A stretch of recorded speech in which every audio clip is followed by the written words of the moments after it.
Okay. All right.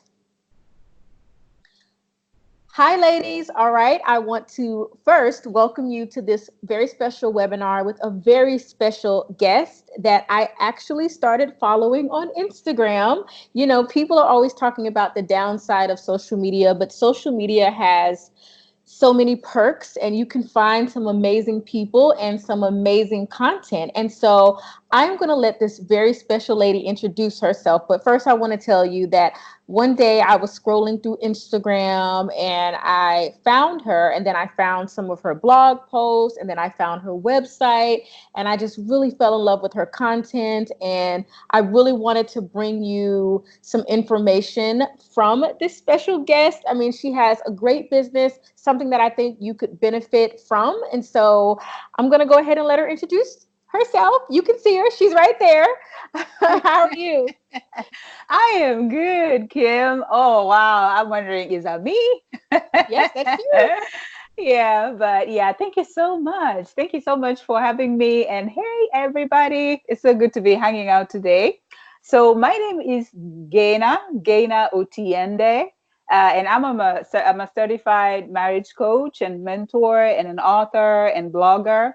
So I've been doing this, mentoring wives and wives to be for the last literally since I got married. I started working with newlyweds and people that were in relationships and dating. So I've been doing it for about 11 years. That's the length of time that I've been married.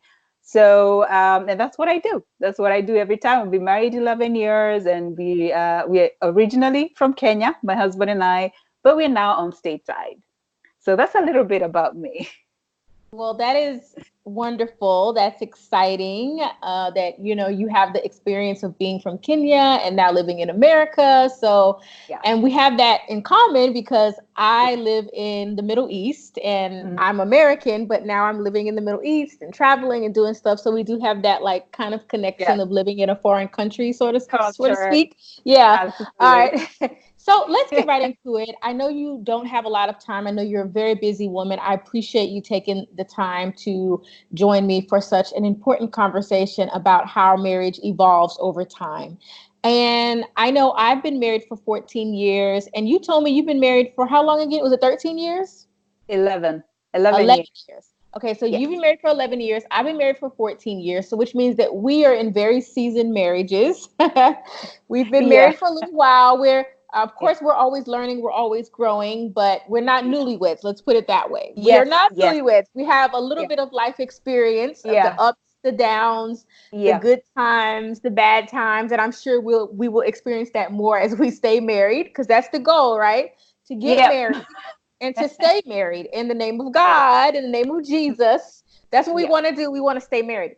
So, Hmm. the first point that you were going to bring up about how marriages evolve over time from newlywed to being a more seasoned couple is I saw you say something about acceptance in your talking point. So, I guess we're going to start there with talking about how acceptance is required in marriage. So, what do you mean by that when you say acceptance?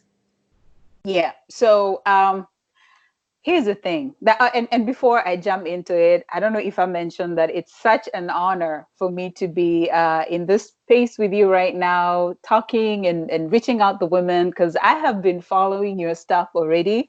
I had been somebody recommended your group on Patreon and recommended, and then from Patreon I found you on Instagram, and I just love the way you're direct, you hit to the point, and it is just such an honor that I am here today with you recording this.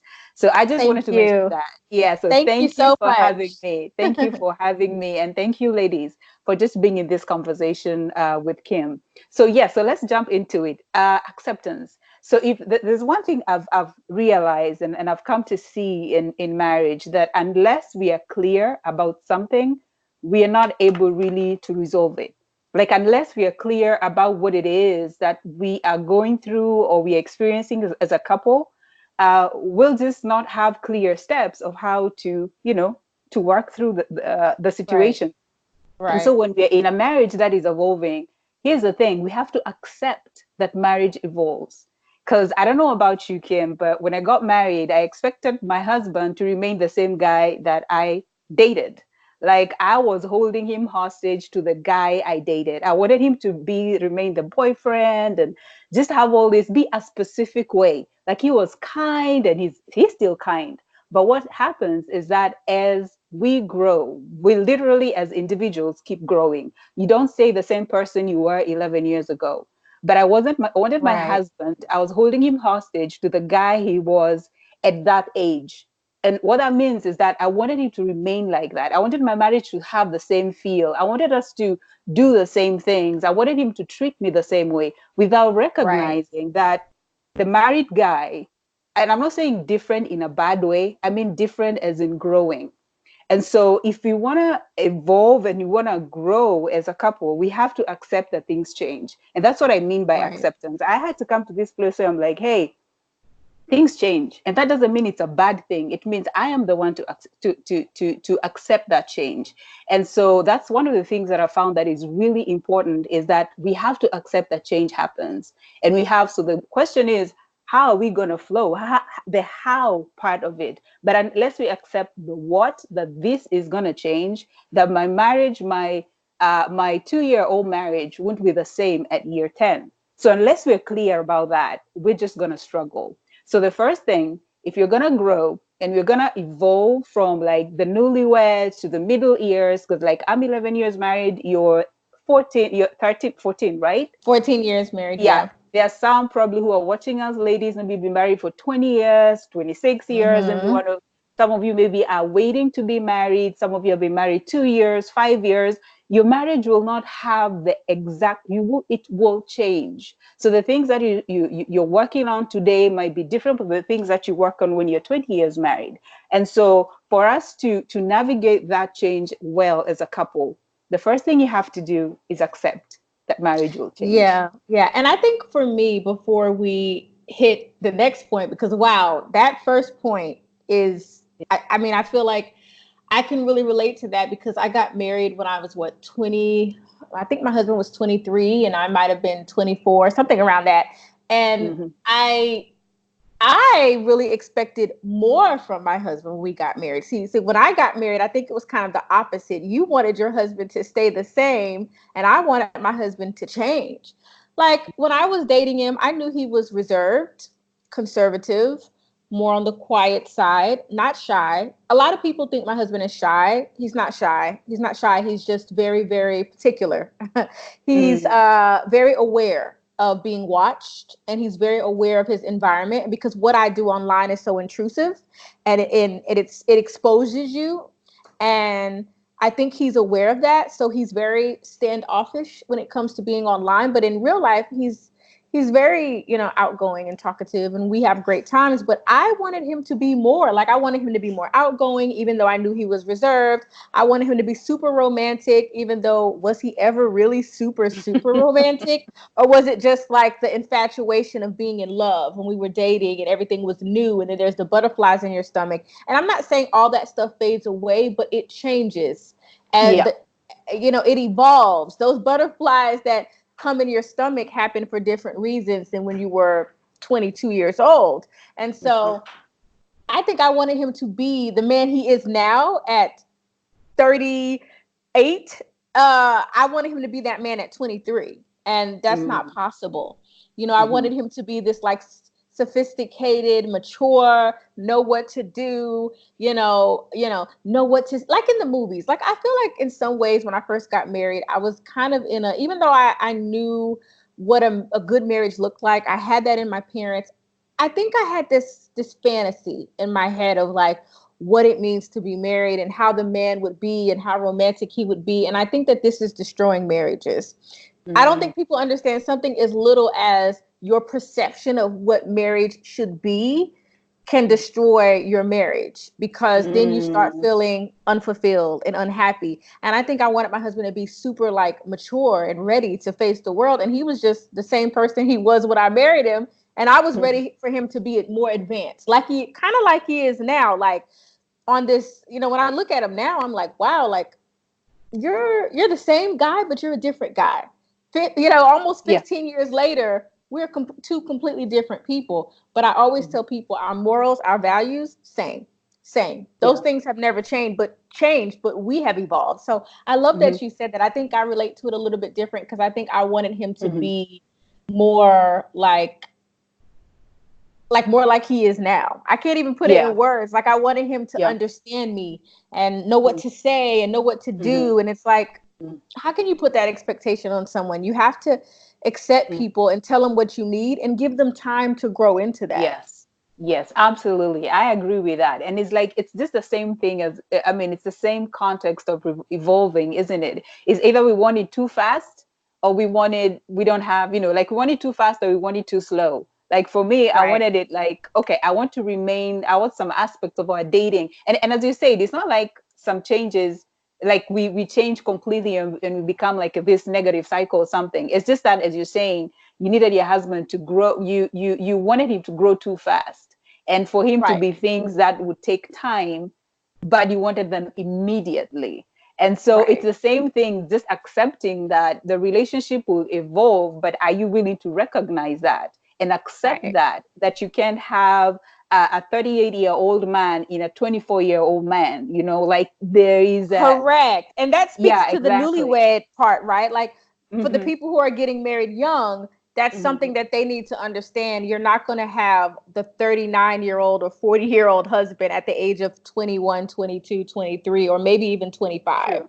So that's Hmm. something to point out. I love that. All right. So your Yeah. second point Yeah. is the power of establishing your values as a couple. And I Mhm. kind of spoke to that a little bit Yes, and you did. how they shape the evolving process. So, what Mhm. happens in a marriage, like as far as your values are concerned, that kind of evolves over time from newlyweds to seasoned?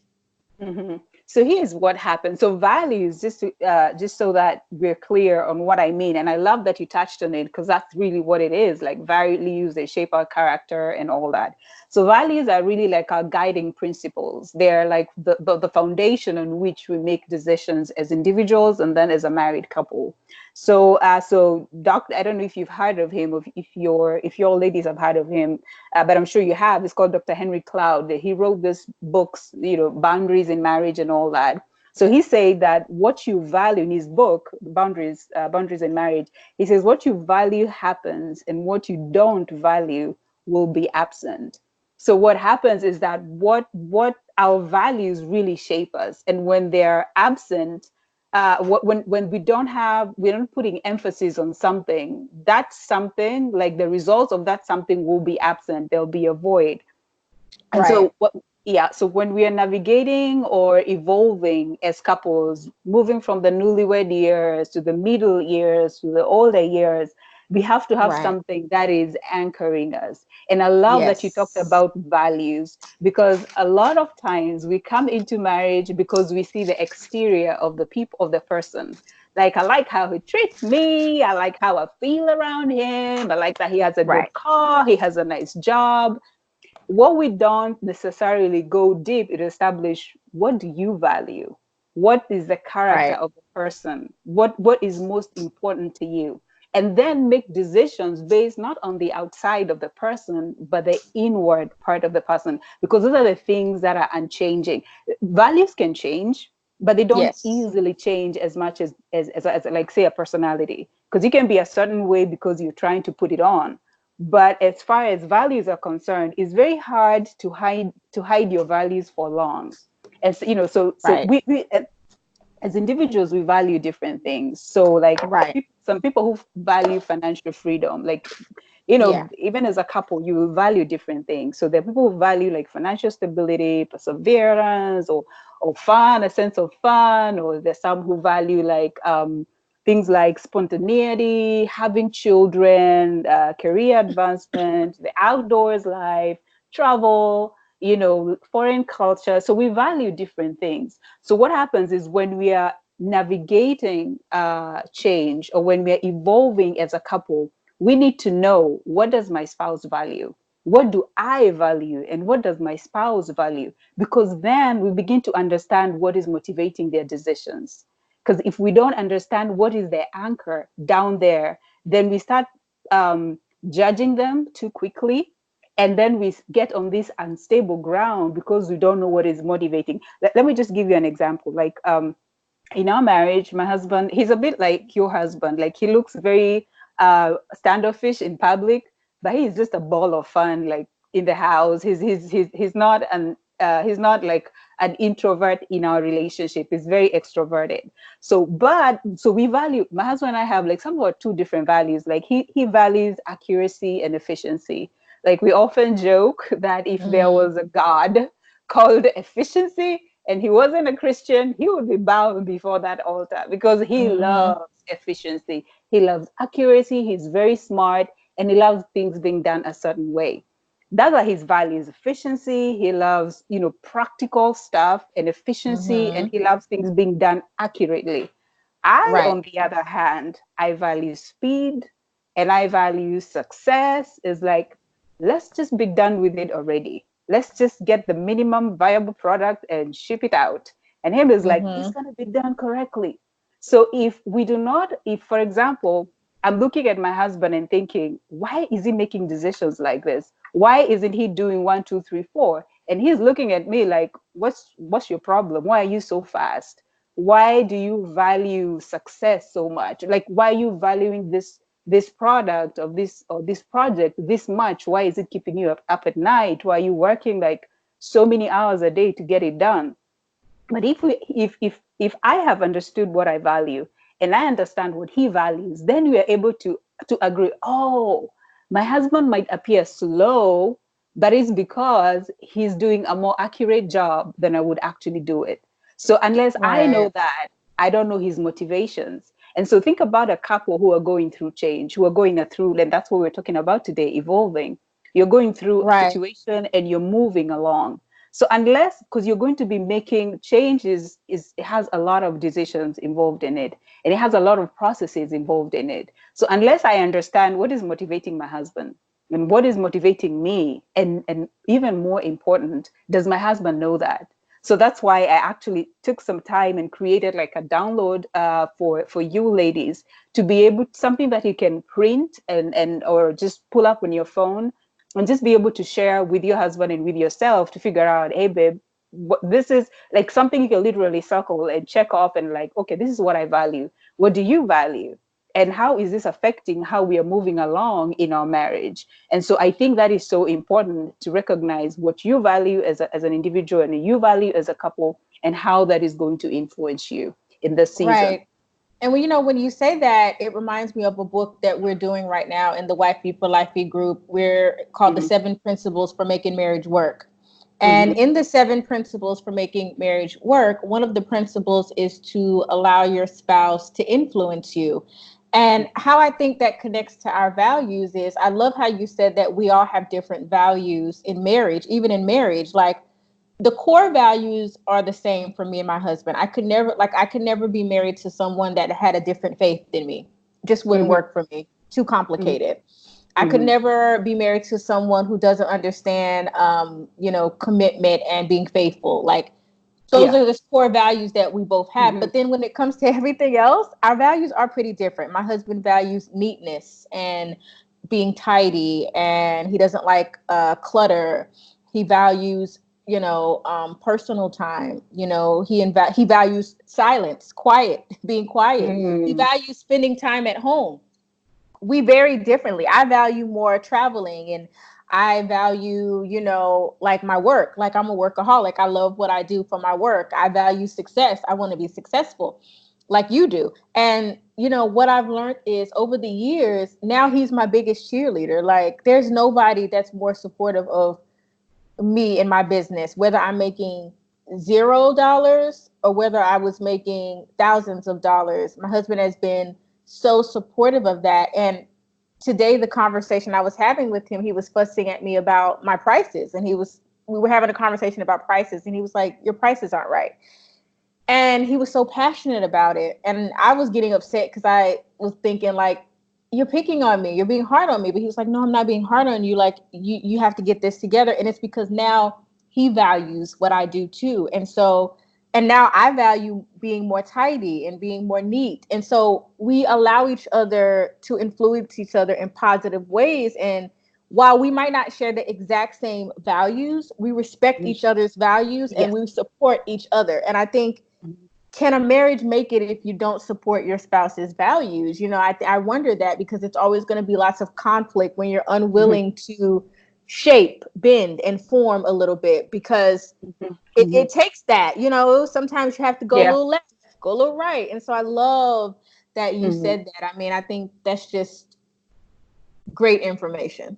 Yeah, and I love what you've said about the how your husband share like the your core values are the same. And that's one of the things also I forgot to mention exactly just to agree with you is that that's why when you're getting married, ladies, when you're looking for somebody, if you're single or you're engaged, if you're looking for or if you're married and now now finally it's like a light bulb moment, like, Mhm. oh, this is our problem. Right, So when you're getting married or you're looking for somebody to get married to, you have to make sure that your core values align. Just like Kimberly right, said, that if you don't have similar values in terms of like faith, in terms of like moral character, there are those core things that you need to agree on. You don't have to agree on everything else. Like she's given right. a great example, but there are those core guiding principles that have to be aligned and that have you guys have to be in agreement. If they're not, what that sets you up for is for conflict and a tumultuous time in your marriage. It's not that your marriage, like just a quick addition, one of the things, like in my years of coaching and mentoring marriages, what I've seen is that couples with divergent values, like values that are totally opposite one another, they really Hmm. struggle. And a lot of Yes. them end up in divorce because they Right, never agree. They are like two ships just passing each other because they right. never like come to a place of like, can we walk together? Because they're Hmm. always going in different Hmm. directions. It's But I very bet they hard. can agree. Yeah, I bet they can agree sexually. yeah, And I find that in a yeah, lot of couples, like, that's never a problem. Like, people can touch and yeah. agree in a sexual manner, but it Mhm. seems like it's havoc in every other part of their relationship besides that Yeah, physical part. Because a lot of yeah. times people leave with the physical. Yeah, yeah, they do. But and then there are also times where, and I guess because my the people that come most to me for coaching and all that are newlyweds, and I guess as there's a season of discovery and all that. Is that when they Hmm. have and also for my husband and I when we were newlyweds and we had a lot of other areas that were struggling, our sex life was affected, and so you Hmm. find that if you have differing values, if a wife, their libido is tanked, is like, I don't want you to touch me, I don't want, because they're Hmm. not agreeing on other areas. So yeah, there Right, are those who, just like, I guess people fall in different categories. Just like right, you didn't want to change your husband, you wanted your husband to change.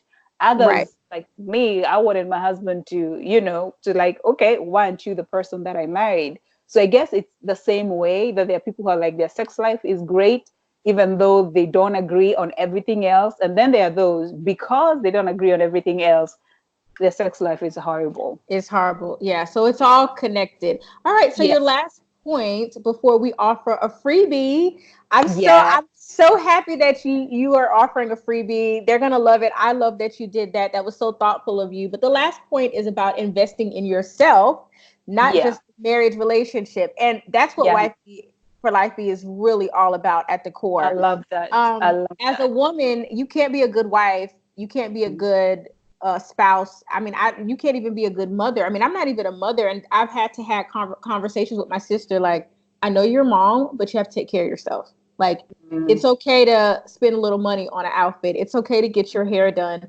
And I always tell this story. Like, I've seen my sister evolve in the last couple of years because all her focus was like on her kids, and it was never on herself. And when you never focus on yourself, like, that's a huge problem. So talk to that about us, about, like, it's not just about your marriage, right? Like, you have to be Mhm. complete in order to have a good marriage, right? So what perspective are you coming from?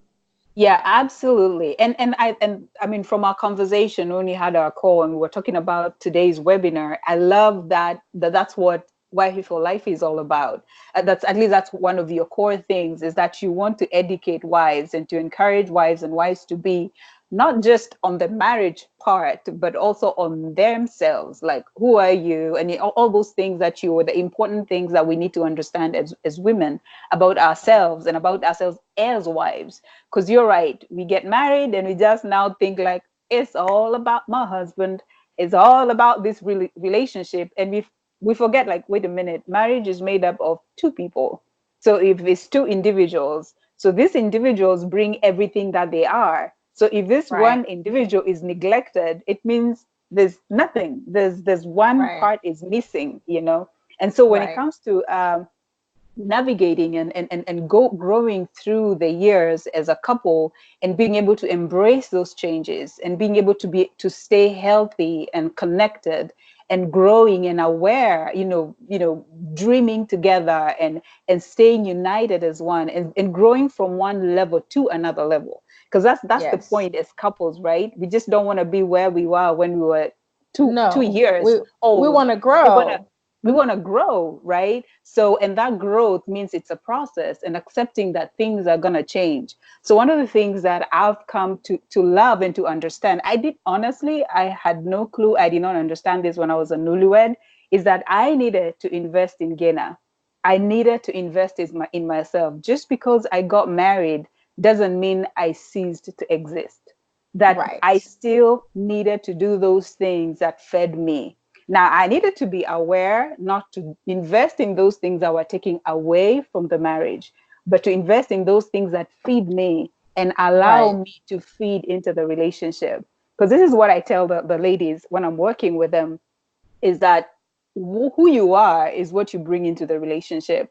With Mm-hmm. a lot of times, we expect our marriage to feed us. Like, we're looking to a Mm-hmm. husband, feed me, feed me. I want you to make me Mm-hmm. happy. I want you to make me healthy. I want a relationship to be amazing and fun, and the sex to be off the roof. I want you to pursue me. I want you to romance me. I want you to Mm-hmm. provide. Like, we have a list of the things that we want the marriage to provide for us. But guess Right. what? Even your husband, for example, let's talk about the sex life. Even your husband can pursue you, and pursue you in the bedroom, and pursue you in bed. But unless you switch on in your mind, you accept the pursuit and figure out, how do I get aroused, and how do I get all those things, how to awake your libido, his pursuit is nothing.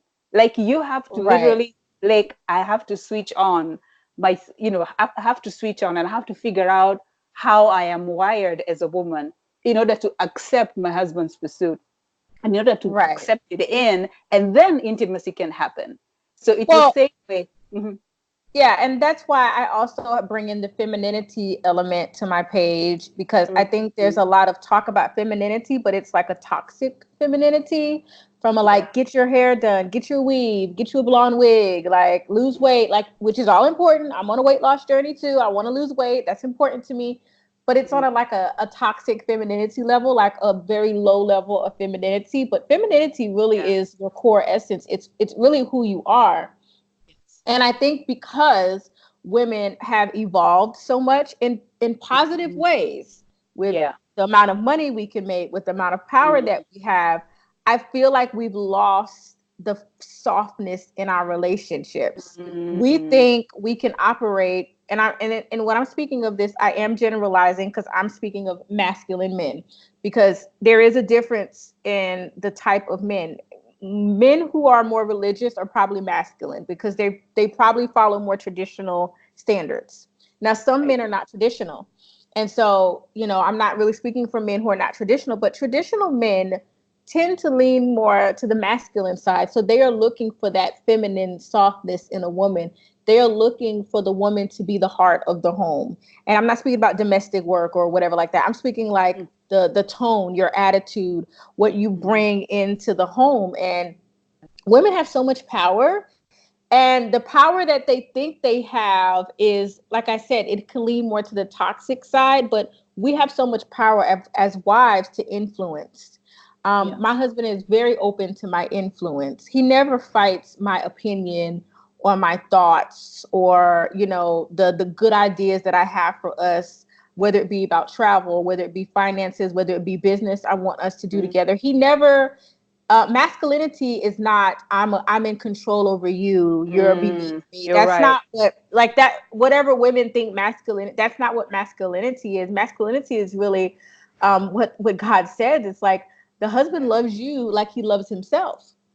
True. And because of that, we respect our husband, which submission is respect. I mean, a lot of people don't understand that, but that's really what it is. It's being able to respect our husband in the good times and the bad times. And that's true femininity, self-control, temperance, things I didn't understand when I was 23. I'm just going to say that. Things I didn't understand when I was 23 years old. But Right.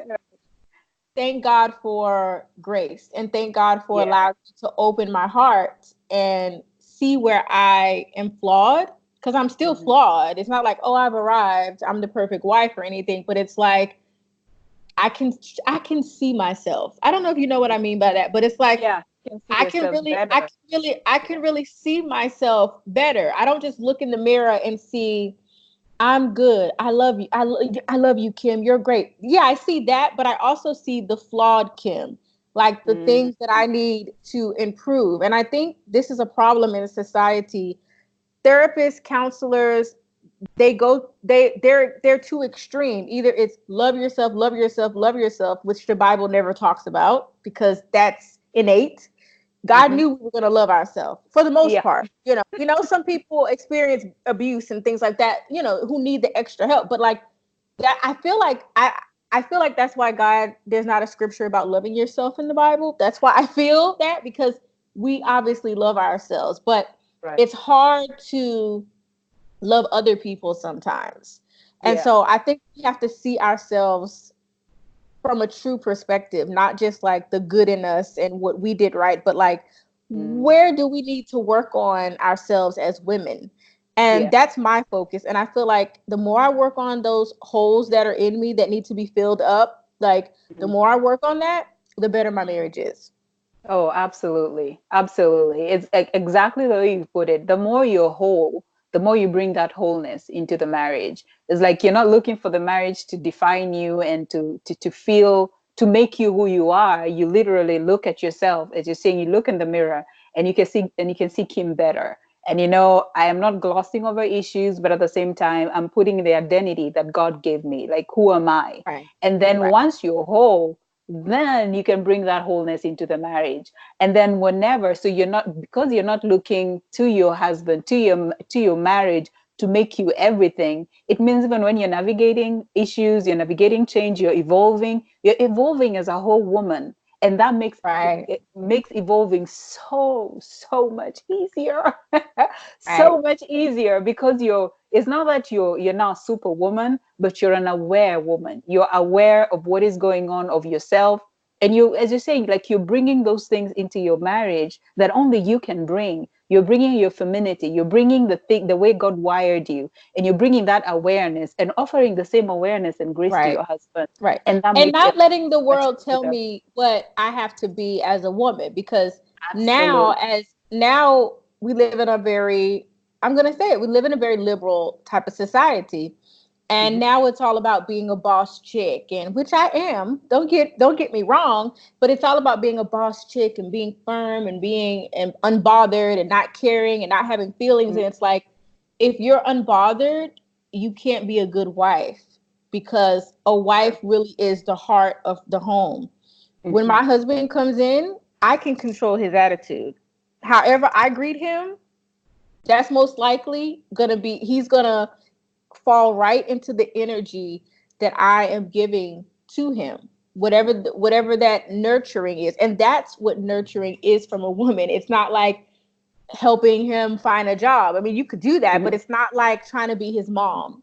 Yeah, It's exactly. right. Yeah. Yeah, you're not his mom. Like, he's a man. He handles his response. You can help. You can give advice. You can give tips, but like, you're not there to raise your husband. You're not his mom. Mhm. The nurturing part is that energy that you bring to the relationship when there's an issue. What is the energy you bring to the relationship when you see there's something not right going on? What energy are you bringing to the relationship? Because we are so powerful, Mhm. and femininity is so captivating. You can read scripture and kind of get the vibe of how valuable women are and how enticing we are, and how we're like a potion. We are. We're like a potion. And but I think women try to fight it and try to move more in their masculine, because we're all feminine and masculine, but when you meet your husband where he is, if he's in his masculine and you try to meet him in the masculine, you're probably not going to get the result that you are looking for. And Mhm. that's what I try to teach women who don't Mhm. really understand that, because that takes experience of being married to understand, Right. like, oh, okay, I don't necessarily like your tone right now, but if I give you the same tone, are we going Mhm. to solve the problem? Exactly. But if I give you my feminine tone and say, "Hey, are you okay? Like, I don't like the tone that you're using right now." That makes a man fall back from that, what he was doing, and makes him think like, "Oh, I've done something. My wife is upset." And I think women just don't understand that we do better operating in how God created us to be, rather than who we think we should be to protect ourselves.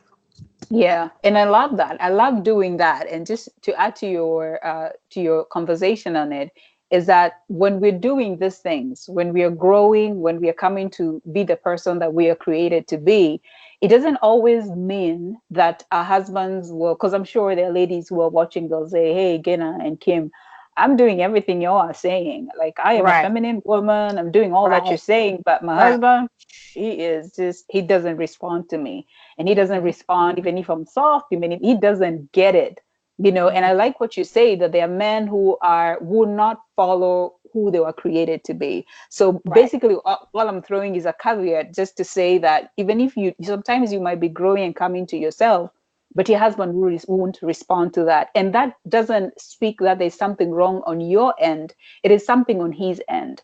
And so right. that's one of the things that I try to coach, and I'm coaching wives, is like, you're not doing this for him You're doing it for you. only. You're doing it for you. So just because you're using the right tone and you're doing all those things that God has called you to be, and your husband isn't responding, now you think, I'm going to toss them out because it doesn't work. It works. It's only that the person that you're with is not responding.